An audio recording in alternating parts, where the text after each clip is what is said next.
Hey YouTube, it's Mal RNY's Journey, Molly. So this is part 2 of my rules for life post-op WLS tag. I just got 2 more sections to shoot through. But I just want to say, if you watched part 1, when I was speaking about protein bar warmed up a little bit in the microwave and adding some peanut butter on top, the lady's name that I got it from her channel is Nikki Blackheader. She's not WLS at all. She's some form of like bodybuilding. She does competitions and stuff, and on her channel a lot of times she does like, you know, some of her exercise routines, some like menu stuff, grocery haul type stuff. So she's just, you know, I've liked watching some of her stuff. She's been around for a while, and but nothing WLS related. So if you're interested, there you go. But I also wanted to give her credit for it because, you know, I got the idea from her, which I love this YouTube-ness and getting ideas from different people. And kind of like I said, if you know, in my part 1, a lot of stuff I didn't get direction from my surgery center. So the fact that I have this whole community of WLS people and then also just health and wellness people is so amazing and awesome and fantastic. And I don't think I would have been as successful as I am without all you guys. I just want to thank you from the bottom of my heart. Like, seriously. Yeah. Like, you guys are amazing and smart and so courageous for sharing your stories, and thank you. Just thank you. So, as I digress. So I'm at rules for exercise. What rules around exercise were you given by your team? They just wanted me moving. They didn't really set any rules per se. Every time I go in, they definitely ask, what are you doing? I share what I'm doing. They're more than happy with what I'm doing. So I'm thinking that, I mean, my center definitely has the people to support, like nutrition wise and support exercise wise. But unless you're struggling, I think they just let you kind of do what you do. So what rules around exercise have you set for yourself? So I try my very best to exercise 5 times a week. Yeah. So for the most part, if I'm doing well, I'm able to hit that on a weekly basis. So basically what I do is, the first workout of the week is just strictly cardio running. So I really found this love for running. If I go too long without it, like this past week, I went from, I think it was Friday to Wednesday without working out at all, which is not like me. I think a little bit of it was I wasn't feeling the greatest. Like I had this throat thing kind of going on for a while. Luckily that's passed. And then once I got a few days out of it, it was just like, ugh. And I like talked myself out of waking up and going one day. It was just bad. But then like as soon as I went and did my run and I posted a picture on Instagram, like, yeah, like it's almost like a feeling that is just like good for my soul. Like to get that energy out, I don't know if I per se get a runner's high. I don't know. I mean, obviously you're shooting off some endorphins, but I mean, it definitely does give me more energy throughout the day. Like if I don't go to the gym on a given day, like those 2 days a week that I usually take off, I'm definitely more tired. So that kind of sucks. But anyway, so 5 times a week, I always start out cardio. The next day that I go in, I do like a circuit of like all the weight machines. I've also added in, I don't even know what it's called, and I kind of switched it up today because there's this older man that goes to the gym, and I guess he used to work at a gym probably about 40 minutes away from where this gym is for like quite a long time. I think he told me today, like 30 some on years, you know, between part-time and full-time. And so he has, so I don't know what this is called, but it's the thing where like you're standing up, your legs are dangling, your arms are on this thing, and then, you know, you lift your legs for like a core workout. And so I was doing that, and he's like, no, you should use this whatever thing where it's more just like something you put your arms into, and so you're dangling more, and then you could do like the leg lifts and stuff for core. And then he said once you get to a certain point and that becomes too easy, then you put weights between your feet and lift those. So I've been doing some of that stuff, and then yeah, that's about it. A couple times I've done some extra things to try to build like my upper body strength, because I really want a new goal of being able to do a pull-up. I've never been able to do that in my entire life. So how cool would that be? So I watched a few YouTube videos on like how to build some of this upper body strength, which I totally lack, to be able to accomplish that. So to be continued with that. Anyway, I so digressed.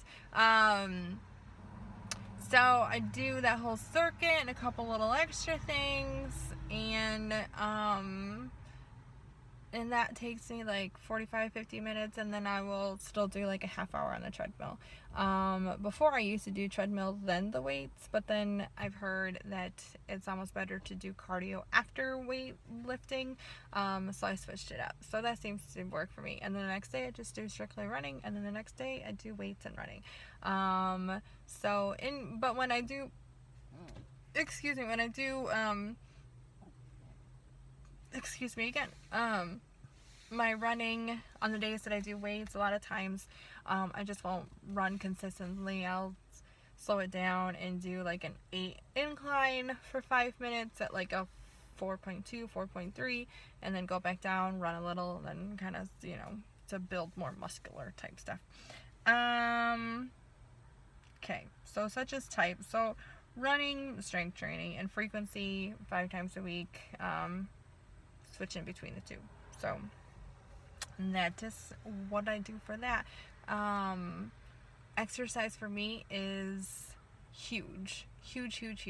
Like, I feel definitely without it not as successful. I do better with my eating if I exercise. I feel better if I exercise. Like, exercise is a huge component for me. And like, I know, and everybody's story is different, and I just don't think I do as well in the kitchen per se. And so exercise is such more of a priority to me, because since I don't do as well in the kitchen, that exercise gives me a little extra wiggle room to kind of enjoy some things, which I'm trying to rein some of that in. Yeah, if I didn't exercise, I definitely wouldn't be where I'm at this point. 110%. Nope. And it's just definitely has turned more into a routine in my life. Like I said, I think in my part 1, I'm about to switch things up again. So over the summer, I've been working more like afternoon to evening, and now I'll be switching it up and working again morning to afternoon. And so I'm going to have to switch up my routine completely again. But like the beginning of summer, when I went that like week and a half, and I kind of sucked at getting my workouts in, I just saw how much that hurt me, how much it made me feel like crap, how much it hurt me on the scale, how much it just, like, even mentally, like, I was down because I just didn't have that outlet. So huge. I am a huge supporter of exercise, and I hope, and I think we all are on some level. So we just all do things a little differently. When I first started, not per se my weight loss like surgery journey, but like my like pre-op diet stuff, I was doing Zumba, and I love Zumba. It is so much fun, but I kind of transitioned over into my new routine because I found out I was kind of killing it more in a sense with what I'm doing now than a Zumba class. But Zumba's wicked fun, and if that's what you like, then go ahead and do it. And I do like it. It's just for me at this point in time, I'm just trying to get my butt to goal. But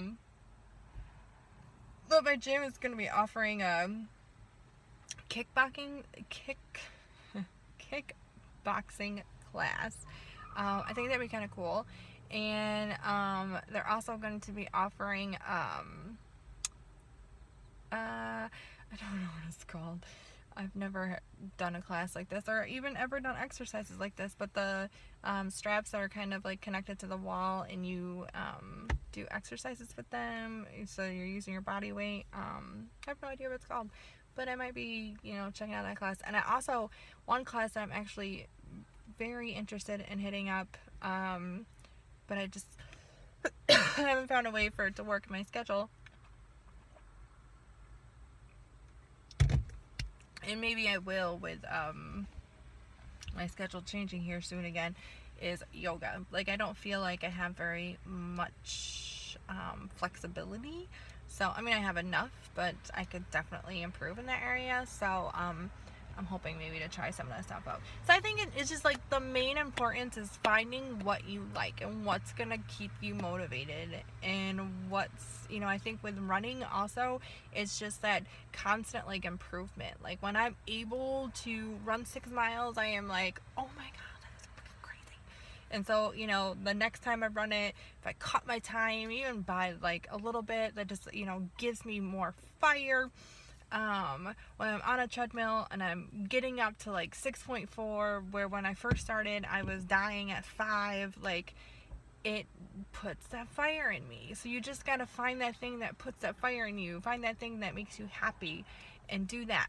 And it's gonna be different for every single one of us, but do that. So just because maybe somebody you watch who has been extremely successful does the running thing, or does CrossFit, or does something, that doesn't mean it's for you. But you can definitely try it out and see if you like it, but it's all about finding what works for you. Okay, rules for food and tracking. What are your rules around your daily calorie intake? So I use the Lose It app, which I know you guys use MyFitnessPal. Lose It is just so dumbed down, which makes me feel better. But as of right now, it was set for me to lose 2 pounds a week, and like a month ago, I think it was, it like brought my calories down like way far, and I was like, no, this isn't gonna work out for me, especially with how much I work out. Like, I need that nutrition. So I moved it to the goal of losing 1.5 pounds a week. And so I had my calories sitting at like 1,400. Do I always hit that? No. Do I sometimes hit that? Yes. And I'm pretty good about tracking. The only times I don't track are the weekends. Who would think that I wouldn't track on the weekends? This person. So maybe that would actually help with my weekend craziness if I actually tracked the way I do during the week on the weekends. But during the week I track 100% of the time.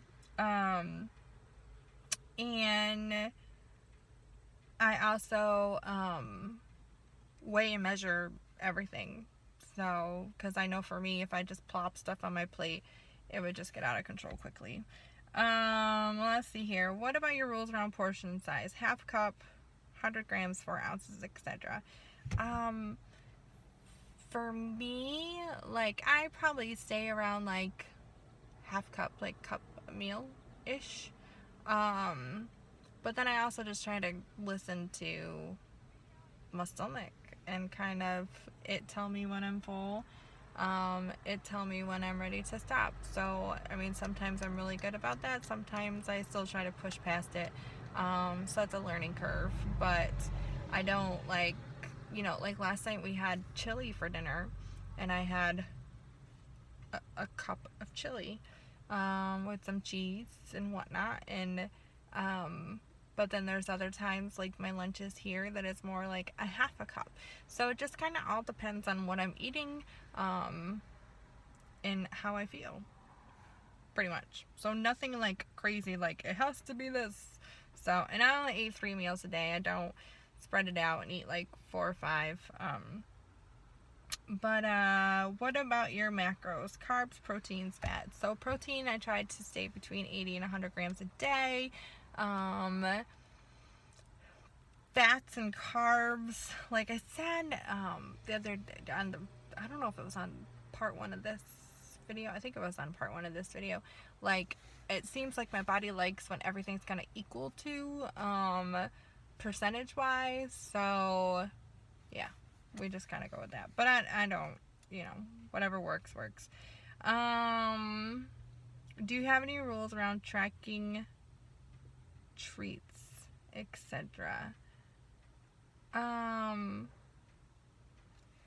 So I probably have too many treats. That's my problem. Some days, which is ridiculous, my snack category, you know, on my Lose It app has more calorie intake than any meal that I had. So, and I, you know, like it includes like an afternoon snack and then like the stuff I have in the evening, but that's crazy. So I do allow myself snacks. I think I allow myself too many. Then again, I do fantastic during the week. Weekends, not so much. Molly is working on that. And yeah, so yeah, I do. A lot of times my snacks are like, I have a yogurt every day for like an afternoon snack. I do like protein bars, as I talked about on the last video. Skinny cow popcorn, or not skinny cow, skinny girl popcorn, which is the little bags, which I find the little bags better for me, because then once I reach the end of the bag, it's over, instead of getting a big bag and then reaching the end of the bag and being like, oh crap. Snap peas, I do eat those sometimes. And then I just try to stay away from my kids' snack cupboard, because that's where I go wrong. But that's actually, holy cow, this is like the shorter sections, and I talked up a storm. So I guess it is what it is. And I'm proud that I actually did this 2 days in a row. And I hope that maybe someone took something from it. I'm not perfect by any means. Everybody has a different journey, a different direction, a different way that they do things. Doesn't make my way right, your way wrong. Doesn't make your way right, my way wrong. It's just kind of, it is what it is, and we're all finding our own way through this process. And whatever works for you, just do it, and ignore the negativity or the people's judgments or any of that stuff. And you know, it's definitely, you know, people can give suggestions, and you're gonna know the ones that are kind of heartfelt and are actually there to help you, compared to the other ones that are just like pointing their fingers at you like, no. Well, you know what, this is what works for me, and I do have flaws, but it is what it is, right? Love you guys. Talk to you soon. Bye.